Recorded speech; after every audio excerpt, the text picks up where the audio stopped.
Hello hi everybody, നമസ്കാരം. നമ്മളിന്നുള്ളത് കായംകുളത്താണ്, നമ്മുടെ ബഷീർ ദം ബിരിയാണി കടയിൽ. ഈ കട വളരെ ഫേമസ് ആണ്, ഒരുപാട് പേർക്ക് ഇതറിയാം. കായംകുളത്തൂടെ പോയിരിക്കുന്നവരെല്ലാവരും ട്രൈ ചെയ്തിട്ടുണ്ടാകും. ഈ കട വരുന്നത് നമ്മുടെ MSN കോളേജിൻ്റെ നേരെ ഓപ്പോസിറ്റാണ്. അപ്പം I money Manu and we are back with our honest അഭിപ്രായം. ഈ കടയിൽ പോകാനുള്ള റീസൺ ഇൻസ്റ്റാഗ്രാമും യൂട്യൂബേഴ്സും ആയിരുന്നു. ഇത് ഇൻസ്റ്റാഗ്രാമിൽ ഭയങ്കര ഫേമസ് ആയിട്ട് ട്രെൻഡിങ് ഒരു ഹോട്ടലാണ്, റൈറ്റ്? അതെ, തീർച്ചയായിട്ടും. അപ്പോൾ നമ്മൾ ഈ ഇൻസ്റ്റഗ്രാമേഴ്സും യൂട്യൂബേഴ്സും ഞങ്ങളോട് കുറേ റിവ്യൂ ഒക്കെ ഞങ്ങൾ കണ്ട് കൊതിച്ച് കയറി ചെന്ന കുറേ കടകളുണ്ട്. അവിടുത്തെ അഭിപ്രായം ഞങ്ങൾ പിന്നെ ഇടുന്നുണ്ട്, അത് പോട്ടെ. പക്ഷേ ഏതായാലും ഇതെങ്ങനെയുണ്ടെന്നൊന്ന് കഴിച്ച് നോക്കിയിട്ട് പറയാം. നമ്മുടെ ഇത് ബീഫ് അല്ലേ, നമ്മുടെ ബീഫ് ബിരിയാണി. ഇതാണ് നമ്മുടെ ബഷീർ ഒക്കെയാണ് നമുക്ക് വിളമ്പി തരുന്നത്. എൻ്റെ സാറേ, ആ മൂടി ഇങ്ങനെ തുറന്നപ്പോൾ തന്നെ അതിനകത്ത് നല്ല മണമുണ്ടല്ലോ.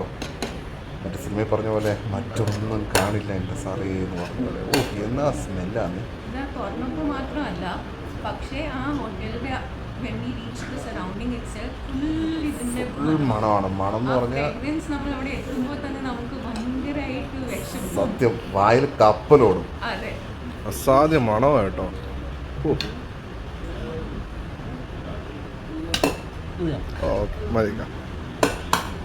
Thank you. ഇപ്പോൾ ഈ വിളമ്പിക്കൊണ്ടിരിക്കുന്നത് ചിക്കൻ ബിരിയാണിയാണ്. ഇതിനകത്ത് ക്വാണ്ടിറ്റി ഉണ്ടല്ലോ, അത് എടുത്ത് പറയേണ്ട ഒരു കാര്യം കേട്ടോ. ഒരുപാട് റൈസാണ്. എനിക്കോട് പറഞ്ഞു മതി, എന്നാലും ഇല്ല, ഇത്രയും കേട്ടോ. ചിക്കൻ ചോദിക്കും മതിയോ അത്.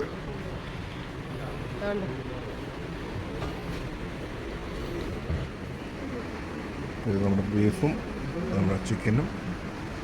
സോ ഞാൻ കഴിച്ചത് ചിക്കൻ ബിരിയാണി ആയിരുന്നു. ചിക്കൻ ബിരിയാണിക്ക് 2 കഷ്ണം ഉണ്ടായിരുന്നു, വലിയ 2 കഷ്ണമായിരുന്നു. ഈ മൊത്തം റൈസ് കഴിക്കാൻ ആക്ച്വലി ഈ മസാല മാത്രം മതി, നമുക്ക് എക്സ്ട്രാ സാലഡോ അച്ചാറോടെ ആവശ്യമൊന്നുമില്ല. ചിക്കൻ റൈസും പിന്നെ beef rice was same only. പക്ഷേ എല്ലാ കഷ്ണമായാലും ചാറായാലും it has its own taste and flavour.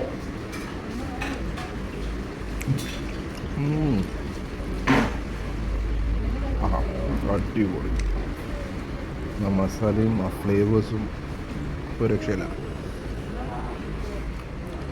മുട്ടൻ പീസുകളാണ് കേട്ടോ, നല്ല മുട്ടൻ പീസാണ്. Very well cooked. ഇവിടുത്തെ പാർസൽ ഇങ്ങനെയാണ് പാക്ക് ചെയ്യുന്നത്. ചേച്ചി പാക്ക് ചെയ്തോ? ലാസ്റ്റിൽ ഇവിടുത്തെ ആംബിയൻസ് ഭയങ്കര വലിയ സെറ്റപ്പ് ഒന്നുമല്ല. നമ്മുടെ പണ്ടത്തെ നാടൻ ഹോട്ടൽസ് എങ്ങനെയായിരുന്നു അങ്ങനെ തന്നെയാണ്. പിന്നെ ഭയങ്കര neat and clean ambience, family ആയിട്ട് നമുക്ക് പോയി ഇരുന്ന് കഴിക്കാം. പിന്നെ പറയേണ്ട മെയിൻ കാര്യം ഇവിടുത്തെ പ്രൈസിങ് ആണ്. ഞങ്ങൾക്ക് ബീഫ് ബിരിയാണിയും ചിക്കൻ ബിരിയാണി രണ്ടും ഫുള്ളായിരുന്നു എടുത്തത്. അത് രണ്ടും കൂടി ഞങ്ങൾക്ക് 300 രൂപയാണ് ടോട്ടൽ കോസ്റ്റ് വന്നത്. പിന്നെ ഇവിടെ എടുത്തു പറയേണ്ട കാര്യം ഇവിടുത്തെ ഇക്കയുടെ warmth that makes you come back again and again. അങ്ങനെ ഗൈസ്, നിങ്ങൾ ഈ ഇതുവഴി പോവുകയാണെങ്കിൽ ഒന്നിവിടെ കയറി കഴിച്ച് നോക്കുക, നിങ്ങൾക്ക് തീർച്ചയായും ഇഷ്ടപ്പെടും. അപ്പോൾ സൈനിങ് ഓഫ്, ബൈ.